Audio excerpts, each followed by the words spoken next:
So finally నేను కర్ణాటకకి చేరుకున్నాను. మీ అందరు చూసారంటే నేను ట్రావెల్ ఇట్స్ ఆల్మోస్ట్ ఒక 20 హార్స్ ఆఫ్ ట్రావెల్. 20 కూడా కాదు, ఇట్స్ అనుకోండి. అంటే మనము ఈస్ట్ నుంచి వెస్ట్కి వచ్చాం. It's bit long journey. కొంచెం చాలా టైర్డ్ అయిపోయాం. అంటే రాత్రి 10 o'clockకి ఎక్కితే ట్రైన్ కొంచెం డిలే అవ్వడం వల్ల it's all we have travelled a lot and finally చేరుకున్నాం. ఎక్కడ అట్ అబౌట్ 1 o'clock అనుకోండి. 20 అనలేను, sorry, 13-14 hours of journey, bit tired. And so అక్కడి నుంచి మేము ఇప్పుడు క్లియర్గా చెప్పేస్తున్నాను.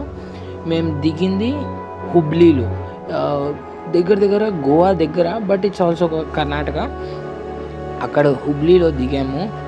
అక్కడి నుంచి ఇప్పుడు డెస్టినేషన్ ఏంటనేది నేను డైరెక్ట్ చెప్పేస్తాను, నేను ఎక్కువ టైం వేస్ట్ చేయను.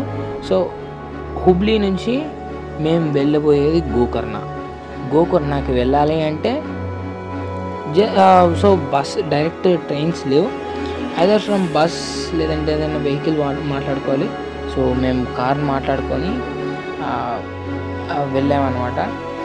డైరెక్ట్ గోకర్ణకి రీచ్ ఇట్స్ ఆల్మోస్ట్ 7. ఇట్స్ అంటే హుబ్లీ నుంచి గోకర్ణకి ఒక 3.5-4 hours ప్రయాణం. మధ్యలో తినడానికి ఆగాం, అలా కొంచెం టైం వేస్ట్ అయింది. బట్ 7-7:30 అయిపోయింది. మాకు ఆల్రెడీ అకామిడేషన్ మేము రెడీ అయిపోయింది మాకు. సో అకామిడేషన్ గోకర్ణలో రెడీ అయిపోయింది. సో మేము అక్కడ డైరెక్ట్ వెళ్ళిపోయాం. అన్ని డీటెయిల్స్ నేను తర్వాత మీతో నెక్స్ట్ వీడియోలో షేర్ చేస్తాను.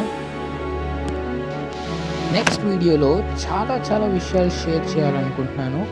So let's see, hoping for the good. That's all for now. Let's meet in the next video. Bye bye.